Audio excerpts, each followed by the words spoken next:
নমস্কার, মৌপ্রিয়ার পরিবারের নতুন একটি ব্লগে আপনাদের সকলকে স্বাগত জানাই। আশা করছি আপনারা সকলেই খুব ভালো আছেন। এই দেখুন, 3 ভাই আর আমার বর মিলে আজকে রওনা হলো ওরা হাটের উদ্দেশ্যে। এখানে আসার পরেই ও অনেক দিন ধরেই বলছিল এখানকার হাটে যাবে।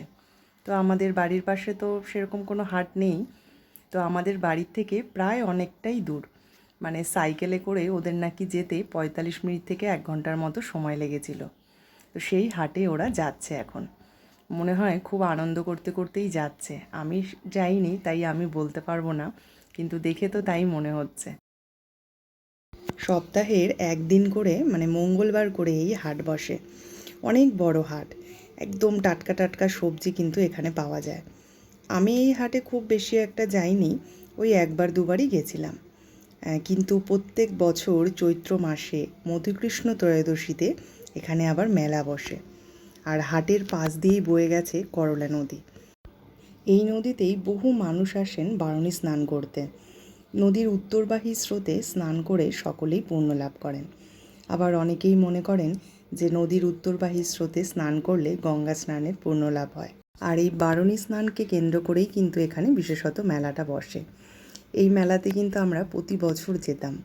একদিন যেতাম ঠাকুমার সঙ্গে যেদিন যেতাম দিনের বেলায়, আর একদিন যেতাম মা বোন সকলে মিলে। ওই দিনটা আবার বিকেলে বা সন্ধেবেলার দিকে যেতাম, যখন পুরো জমজমাট মেলাটা বসে। আর সকালের দিকে তো মানে খুব একটা বেশি দোকান বসে না, অল্প স্বল্পই দোকান বসতো। ঠাকুমার সাথে গেলে একটা মজা হতো, কারণ ঠাকুমা যেহেতু দিনের বেলা যেত আর উনি তো স্নান করতেন নদীতে, সেই সুযোগে আমারও একটু নদীতে জলে নামা হয়ে যেত। আর ওখানে কিন্তু পূর্বপুরুষদের তর্পণও দেওয়া হয়। তো ঠাকুমা ওখানে স্নান করে পুজো সেরে সোজা চলে যেত দেখতাম দই চিড়ের দোকানে। আর ওখানে দই চিড়ে খেত, সবার আগে দই চিড়ে খেত। তো আমিও খেতাম দই চিড়ে। খেয়ে দিয়ে তারপরে বাড়ির জন্য একটু জিলিপি, মিষ্টি, এই সমস্ত কিছুই আনা হতো। মেলায় গিয়ে মাটির হাঁড়ি কলসির যে সেটটা, সেটা না নিয়ে কিন্তু আসতাম না। এই দেখুন, দেখতে দেখতে প্রায় ওরা চলেই এসছে। আর এই হাটে ওর বাবার আসার আরেকটা উদ্দেশ্য হলো, এর আগের দিন তো জমিতে গেছিলো কাঁকড়া খুঁজতে, তো সেখানে তো পাইনি। তো সেই দিনই ভাইরা মিলে নাকি ওরা আলোচনা করেছে যে সামনেই তো মঙ্গলবার আসছে, তো ওই দিন তো হাট বসে, তো ওই হাটে আমরা যাব, ওখানে গেলে হয়তো কাঁকড়া পাওয়া যেতে পারে। তো চলুন দেখি ওরা কাঁকড়া পায় কি না পায়, আর বাদবাকি কথা ওর মুখ দিয়েই শুনে নিই যে ওর কেমন লাগলো হাটে।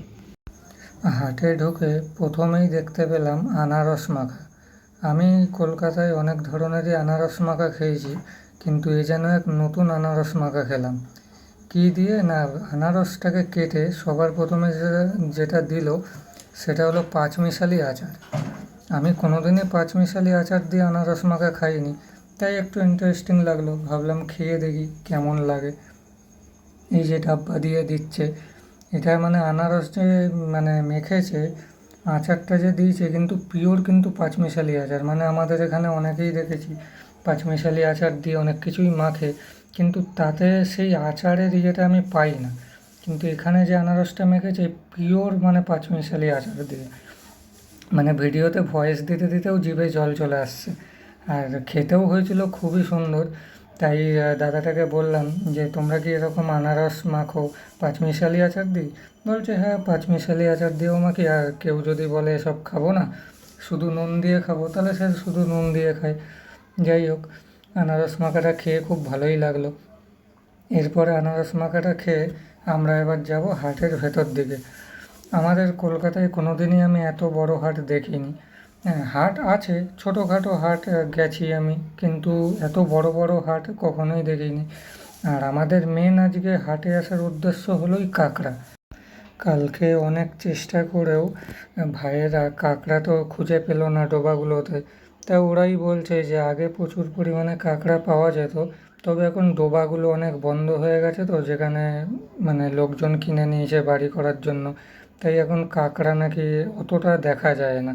তাই আজকে হাটে আসার মেন উদ্দেশ্য হলো কাঁকড়া। জানি না কাঁকড়া পাবো কি পাবো না, তবুও আশা নিয়ে আসলাম, কারণ কালকে তো আশাটা নিরাশা হলো, লাস্টে মাংস দিয়ে আশা মেটাতে হলো। আজকে দেখা যাক কী করি। তবে আমরা গামছা নিয়ে আসিনি। যদি গামছা নিয়ে আসতাম তাহলে আমাদের এখানে স্নান করার খুব ইচ্ছা ছিল, কারণ আমি একটু নদী পুকুরে স্নান করতে ভালোবাসি। তবে সেটা আর হলো না এবারে, কারণ এটা তো সপ্তাহে একদিনই বসে।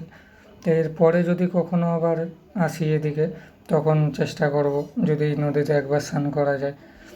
তা বেশ ভালোই লাগছে জায়গাটা। তবে এই জায়গাটা দেখে হঠাৎ একটা কথা মনে পড়ল, যে যদি এখানে সবাই মিলে পিকনিক করা যেত, তাহলে পিকনিক করার জন্য খুব আদর্শ একটা জায়গা। মানে এত সুন্দর জায়গাটা, আর জলটা এত সুন্দর স্মুথলি বয়ে যাচ্ছে, দেখেই খুব ভালো লাগছে। তা নদীর এই সাইডটা ঘোরা হয়ে গেছে। তা নদীর এই সাইডটা ঘোরার পরে এবার সেই ভাইয়েরা বললো চলো একটু ওই সাইডটা দিয়ে হেঁটে আসি। তা আমি আবার বললাম যে আগে হাটে চলো, কাঁকড়ার খোঁজ করি। তা হাটে ঢুকে সবার প্রথম পেলাম কাঁকড়ার দেখা। আর এমনই কপাল, এই একজনই মানুষ নিয়ে বসেছে কাঁকড়া। তাও দেখেই বোঝা যাচ্ছে যে এই ডোবারই কাঁকড়া, মানে এই কাঁকড়া কিন্তু আমি কলকাতায় পাইনি।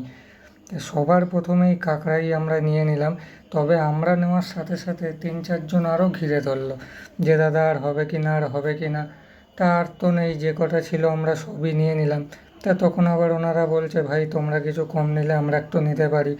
তা যদি আমরা 2-4 জন লোক হতাম তাহলে নয় একটু চিন্তা করতাম, কিন্তু আমরাই এতজন লোক যে আমাদেরই মনে হচ্ছিলো যে আরও বেশ কিছুটা কাঁকড়া হলে ভালো হতো।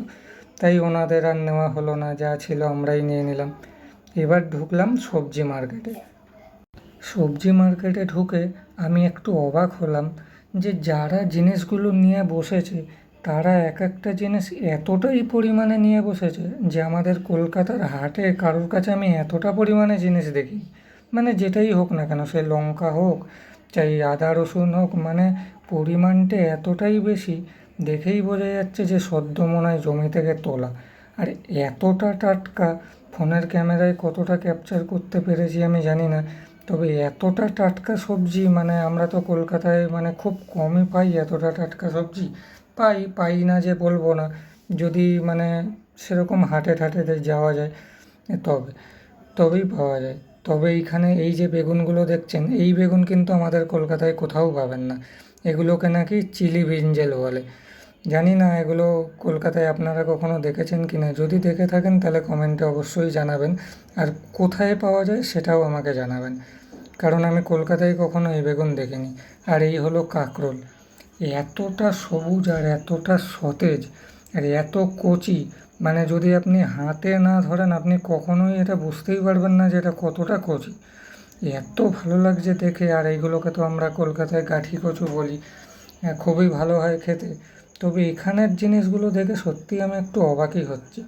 এই যে লাল আলু, মানে প্রতিটা জিনিস এতটা ফ্রেশ, এতটা টাটকা, মানে আমরা কলকাতাবাসীরা মনে হয় এতটা টাটকা জিনিস আশা করতে পারি কি না আমার মনে হয় না। কারণ আমি ছোট থেকে যে বড় হয়েছি এরকম খুব কমই পেয়েছি। হ্যাঁ, 1990 সাল ঠালের দিকে হয়তো পেলেও পাওয়া যেতে পারে। তবে এখন এই 2024-এ এসে এতটা টাটকা সবজি আমি কলকাতায় খুব কমই দেখি। এরপরে চোখে পড়লো বিট। বিটগুলো দেখে এতটাই পছন্দ হলো, আমি আবার একটু নিলাম, কারণ আমার ছেলের জন্য নিতে হয় বিট গাজর। তাই বিটগুলো দেখে খুব ভালো লাগলো, তাই একটু নিলাম। তার সাথে নিলাম একটু লাল শাক। হ্যাঁ, তার সাথে আরও কিছু সবজিপাতি নিয়েছি। আর এই দেখুন পান, এই পানগুলো দেখেই বোঝা যাচ্ছে যে সদ্য গাছ থেকে পাড়া হয়েছে। মানে এরকম পানও যে মানে কখনো চোখে দেখবো, মানে এটাও একটা বিশাল বড় ব্যাপার। হাট ঘুরে চলে আসলাম বাড়ি। তা বাড়িতে এগুলো রেখে এবার হাত মুখ ধুয়ে একটু রেস্ট করব। তবে হাট ঘুরে খুবই ভালো লাগলো আমার। আপনাদেরও যদি কিছু ভালো লেগে থাকে তাহলে একটি লাইক করে দেবেন, আর চ্যানেলটি সাবস্ক্রাইব করে আমাদের পাশে থাকার অনুরোধ রইল। সকলে ভালো থাকবেন, পরিবারের সকলকে ভালো রাখবেন। আর হ্যাঁ, পরিবারের সকলকে খুশি রাখার আমাদের উভয়েরই কর্তব্য বা দায়িত্ব, যাই বলেন। তাই আশা করছি সকলে সকলকে ভালো রাখবেন।